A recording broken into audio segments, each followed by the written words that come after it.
Awakening the African Spirit, From Me to We. When I pause to reflect on Nigeria's story, my story, your story, our story, I see a haunting contradiction.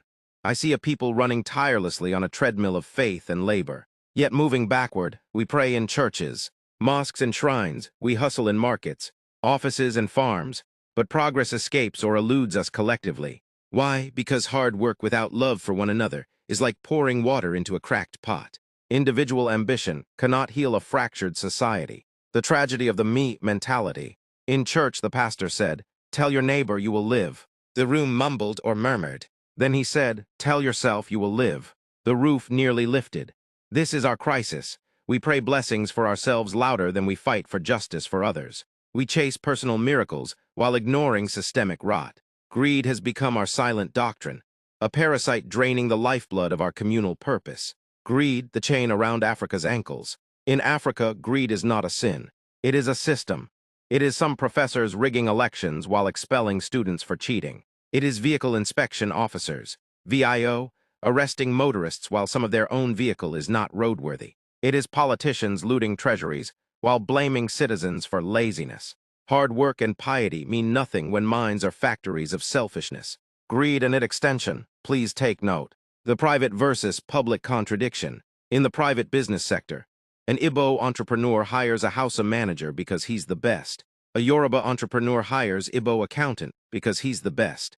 And a Hausa CEO recruits an Igbo engineer for skills, not religion or surname. Competence trumps religion and tribe when profits are at stake. Profit doesn't care about prayer styles or birthplaces. In the public government sector, suddenly, a qualified Christian cannot head a ministry in the North, or a Muslim cannot lead an agency in the South. A brilliant Nupe technocrat gets rejected in Katsina for not being indigene. Greed wears ethnic and religious robes, the dirty secret behind our tribalism and religiosity. Politicians weaponize tribe and religion to install puppets who will direct state resources back to them. Distract citizens from their looting, they are attacking our faith. Provide cover for grand theft, he's our son, let him eat small. Distract from failure and control lucrative appointments, an NPC, CBN customs. The silence of sentiments at the state level. Notice how ethno-religious sentiments magically disappear at the state levels when the governor's brother wins all contracts, including the supply of all official vehicles, to the local government chairman. The governor's girlfriend in charge of homegrown school feeding program contract, HGSFP, across all the schools in the state. The speaker's cousin becomes sole supplier to schools. It's not about our people, tribe, or religion anymore, just my pocket and family. This is not tribalism or religiosity, it's organized greed. A Lagos politician will fight for Yoruba slots in Abuja, but privatize state jobs for his family in Aikja.